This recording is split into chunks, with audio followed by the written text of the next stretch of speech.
അസ്സലാമു അലൈക്കും. എല്ലാ മാന്യ പ്രേക്ഷകർക്കും മുസ്ലിം വിശ്വാസം എന്ന ഈ ചാനലിലേക്ക് സ്വാഗതം. ഈ ചാനലിനെ കുറിച്ച് ഇതുവരെയും അറിയാത്തവർക്കായി കുറച്ച് കാര്യങ്ങൾ പറയാം.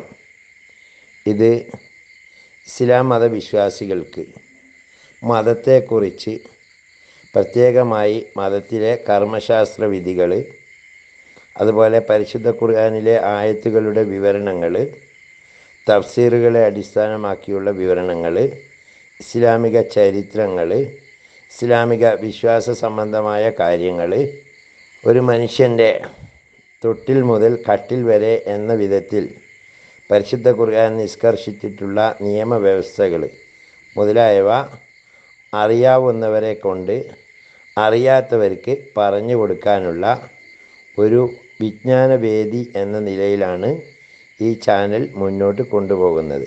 നിരവധിയായ ഉസ്താദുമാർ ഇതിനു വേണ്ടി കണ്ടൻറ്റുകൾ നൽകി വരുന്നു. ആയതുകൊണ്ട് തന്നെ ഈ ചാനൽ ദീനീ പ്രബോധനം എന്ന രീതിയിൽ ആരുടെയെങ്കിലും കയ്യിലെത്തിയാൽ അത് ഒന്ന് സബ്സ്ക്രൈബ് ചെയ്യുകയാണെങ്കിൽ കൂടുതലായിട്ടുള്ള വിവരങ്ങൾ നിങ്ങൾക്ക് ലഭ്യമാക്കുന്നതിനും, അതേപോലെ അത് ഷെയർ ചെയ്യുകയോ ലൈക്ക് ചെയ്യുകയോ ചെയ്താൽ കൂടുതലായ ആളുകളിലേക്ക് എത്തിക്കുന്നതിനും ഉപകാരപ്പെടും. അള്ളാഹു തൗഫീക്ക് നൽകട്ടെ. ഇനി നമുക്ക് വീഡിയോയിലേക്ക്. പ്രശസ്ത സൂഫി വര്യനായ മുഹമ്മദ് ബിൻ മുബാറക് റളിയല്ലാഹു അൻഹു പറയുന്നു, ഹസ്രത്ത് ഇബ്രാഹിം ഇബ്നു അദ്ഹം റളിയല്ലാഹു അൻഹുവിൻ്റെ കൂടെ ഞാൻ ബൈത്തുൽ മുഖദ്ദസിലേക്ക് പോവുകയാണ്. വഴിമധ്യേ ഒരു ഉറുമാൻ വൃക്ഷം കണ്ടു. ആരുടെയും ഉടമയിലല്ലാത്ത പൊതുസ്ഥലത്താണ് അത് നിന്നിരുന്നത്. അതിൻ്റെ പഴം എല്ലാവർക്കും പറിച്ച് ഭക്ഷിക്കാവുന്നതാണ്.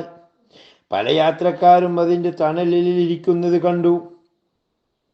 ഞാൻ അതിന്മേൽ നിന്ന് 2 പഴം പറിച്ചു. ഒന്ന് ഇബ്രാഹിം ഇബ്നു അദ്ഹം റളിയല്ലാഹു അൻഹുവിന് കൊടുത്തു. മരം ആരുടെയും സ്വകാര്യ സ്വത്തല്ലെന്നും ആർക്കും പറിച്ച് ഭക്ഷിക്കാവുന്നതാണെന്നും ഞാൻ ഇബ്രാഹിം ഇബ്നു അദ്ഹം റളിയല്ലാഹു അൻഹുവിനെ ധരിപ്പിച്ചു. അദ്ദേഹവും ഞാനും പഴം ഭക്ഷിച്ചു.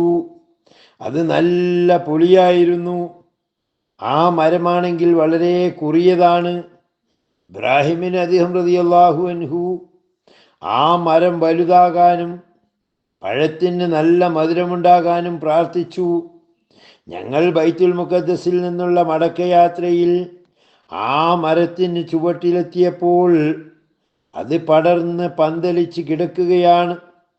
അതിൻ്റെ പഴം ഞങ്ങൾ പറിച്ചു നിന്നു. അതിൻ്റെ സ്വാദ് വർദ്ധിക്കുകയും നല്ല മധുരമുള്ളതായി തീരുകയും ചെയ്തിരിക്കുന്നു. ആളുകൾ അപ്പോഴേക്കും ആ മരത്തിന് ഔലിയാക്കളുടെ മരം എന്ന് പേരിട്ട് കഴിഞ്ഞിരിക്കുന്നു. ധാരാളം ഫക്കീറുകൾ അവിടെ തമ്പടിച്ചിട്ടുണ്ടായിരുന്നു. അസ്കലാനിൽ ഒരു സൂഫിയുണ്ട്.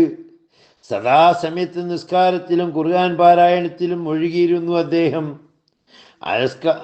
അലക്സാണ്ട്രിയയിലേക്ക് പോകാൻ ഒരുങ്ങിയപ്പോൾ നാട്ടുകാരിൽ ചിലർ അദ്ദേഹത്തിന് ഒരു വലിയ തുക സംഭാവന ചെയ്തു.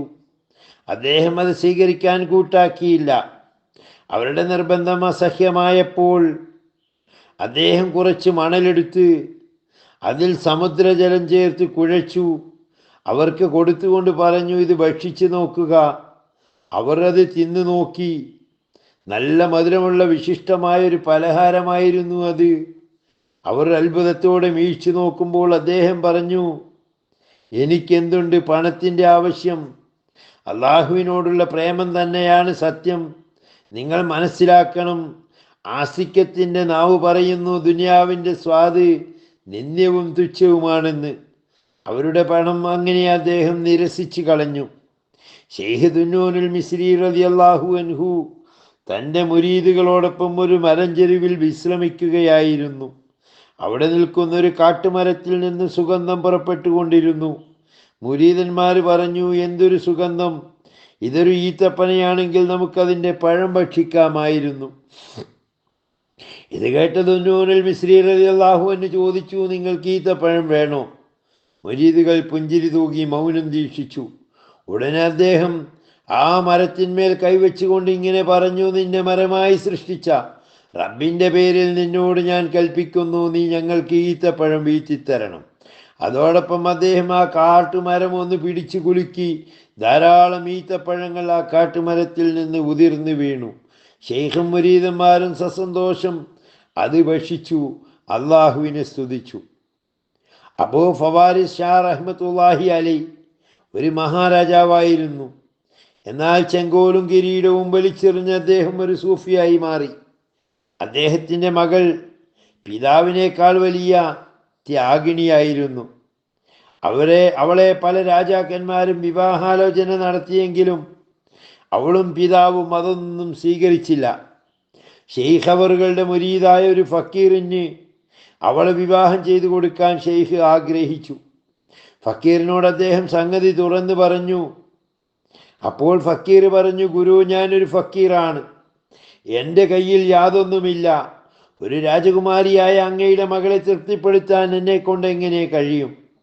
അക്കാര്യത്തിൽ വിഷമിക്കാനില്ല, താങ്കൾക്ക് ഇഷ്ടമാണെങ്കിൽ എൻ്റെ മകളെ സ്വീകരിക്കുക എന്ന് ഷെയ്ഖ് പറഞ്ഞപ്പോൾ ഫക്കീർ ആ സമ്മാനം സസന്തോഷം സ്വീകരിച്ചു.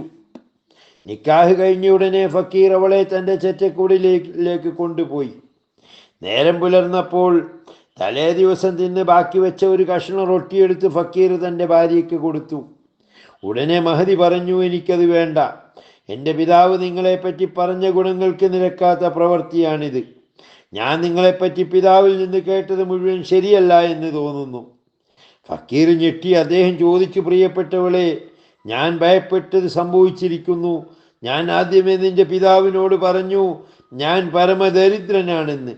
അപ്പോൾ പിതാവ് എന്നോട് പറഞ്ഞത് നീ എന്നെ ഒരു കാര്യത്തിലും ബുദ്ധിമുട്ടിക്കുകയില്ല എന്നാണ്. ഇപ്പോൾ ഞാൻ കഷ്ടത്തിലായിരിക്കുന്നു.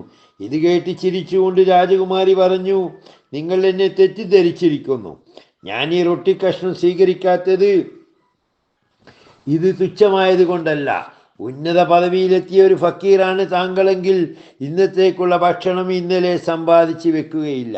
നാളത്തേക്കുള്ള ഭക്ഷണം ഇന്ന് സമ്പാദിച്ച് വെക്കുന്നവൻ അള്ളാഹുവിൻ്റെ ഇഷ്ടദാസരല്ല, പാമര ജനങ്ങളുടെ പണിയാണിത്.